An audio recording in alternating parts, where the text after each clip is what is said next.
Un saluto a tutti, anche quest'anno siamo arrivati a Pasqua e ovviamente non sarà una Pasqua ricordata per le scampagnate, per i pranzi in famiglia, per la spensieratezza. Purtroppo la Pasqua del coronavirus sarà ricordata storicamente questa Pasqua e anche questo periodo, questo anno, il 2020, come l'anno della grande pandemia.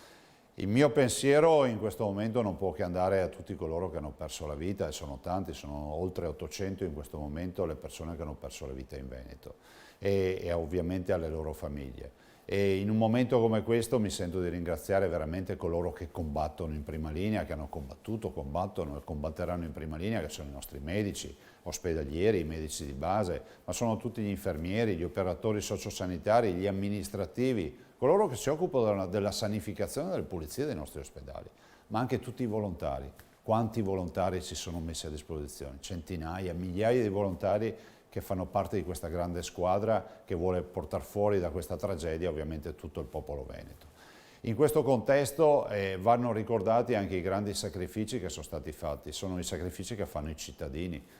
So che vi ho chiesto di fare sacrifici a volte anche importanti, perché settimane di restrizioni, di stare in casa non è una cosa facile, non è una cosa che nessuno avrebbe mai pianificato nella propria vita, non mai avremmo pensato di dover stare chiusi in casa, di non poter assolutamente più frequentare i nostri amici, le nostre famiglie, le persone care. E quindi grazie a tutti i veneti, grazie a tutti i veneti per il sacrificio che hanno fatto. E un ringraziamento particolare lo voglio fare ai ragazzi, anche perché voglio ricordare che essere giovani significa, penso ai tanti adolescenti, significa ovviamente spensieratezza, significa uscire, significa incontrare i propri coetanei. Ecco, bene, i ragazzi non hanno solo rinunciato a questo, ma hanno dato una grande prova di sensibilità e anche di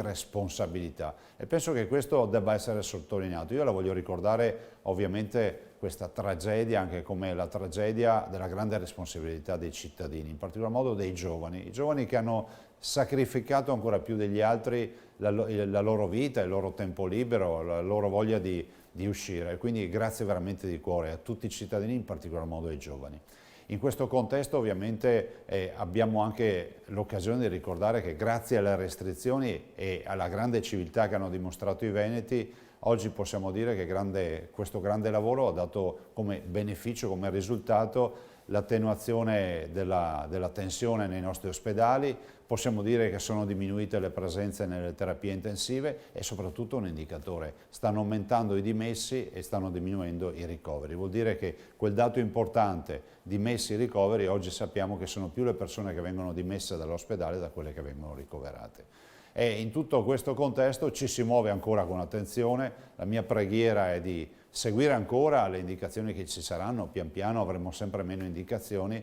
però è pur vero che il virus c'è e dobbiamo essere molto attenti, soprattutto anche per salvaguardare la salute di coloro, e questo è il grande atto di responsabilità, di coloro che non hanno una salute proprio perfetta, e penso alle persone anziane che magari hanno salute cagionevole causata anche da un quadro clinico complicato, penso ai pazienti oncologici, penso ai bimbi che magari sono immunodepressi, insomma tutte queste categorie di cittadini che debbono avere assolutamente il nostro aiuto, altrimenti se il virus riuscisse a contagiarli ovviamente il quadro clinico si complicherebbe molto di più.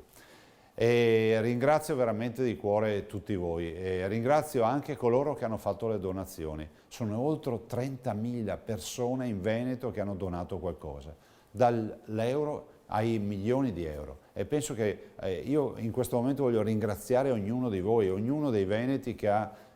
donato qualcosa, anche perché queste donazioni noi le dedichiamo ovviamente ai grandi investimenti che abbiamo fatto per la sanità. Abbiamo speso ormai quasi 100 milioni di euro per questa tragedia, comprando attrezzature, respiratori, abbiamo 825 terapie intensive messe in piedi in fretta e furia, abbiamo comprato 24 milioni e mezzo di mascherine per la protezione dei nostri operatori e molti altri investimenti grazie anche alle donazioni che sono state fatte. Quindi grazie ancora per le donazioni, e se qualcuno ritenesse ancora di darci una mano sappia che siamo ancora in piena emergenza, e quindi ogni segnale di donazione da piccolissimo a grandissimo è assolutamente ben gradito, e quindi non finirò mai di ringraziarvi per tutto questo. Peraltro sulle donazioni è bene ricordare che molti cittadini hanno anche donato materiali, molti hanno donato derrate alimentari per i nostri operatori sanitari, penso a vino, colombe pasquali, uova di Pasqua, ma anche le grandi donazioni che sono avvenute ad esempio